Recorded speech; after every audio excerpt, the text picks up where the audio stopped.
अच्छा, मैंने आपसे पूछना था, मैं ट्रैवल कर रहा हूँ ये सैटरडे को जर्मनी, सही।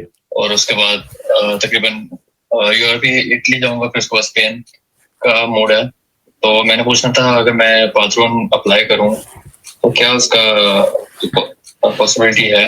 राणा साहब, आप कहाँ से आ रहे हैं? यूके से। सही है। यूके में काम करते हैं, पढ़ते हैं, PSW पे हैं, किस पे हैं? मैं काम कर रहा हूँ वैसे, अभी तो स्टूडेंट हूँ, तो वैसे काम कर रहा हूँ ये इसका डबल फ्लेजिंग का। सही है। स्टडी क्या कर रहे हैं वहां पे?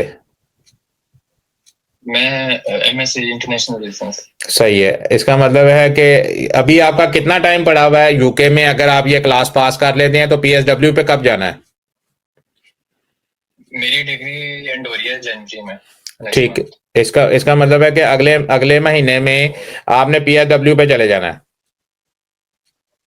जी। सही है। 2 साल पड़े हुए अभी। सही है। जी सही है। सही है। तो राणा साहब देखें, पदरौन करवाना कोई मसला नहीं है, आप पदरौन करवा सकते हैं, लेकिन पदरौन करवाने का अब आपको कोई फायदा नहीं होगा। वो क्यों फायदा नहीं होगा? वो ये है कि आपने जो है यहाँ से पदरौन करवा के जब आपने यहाँ से बाहर निकलना है तो दोबारा से, जब आप आए थे यूरोप में एंटर हुए थे, आपका जो है वो पासपोर्ट स्कैन किया था उन्होंने? नहीं, मैं अभी ट्रैवल कर रहा हूँ सैटरडे को। अच्छा, अभी सैटरडे को आपने ट्रैवल करना है, ठीक है। अब आप ये पूछ रहे हैं कि आप वहां पे स्पेन में जाके पदरौन करवाएं या ना करवाएं। अगर आप जो है वो अभी स्पेन में जाके पदरौन करवाएंगे, जब आप यहाँ पे यूरोप में एंटर होंगे तो आपको ये समझ होनी चाहिए कि अब यूरोप में एक नया सिस्टम आ गया है जिसको हम कहते हैं एंट्री एग्जिट सिस्टम।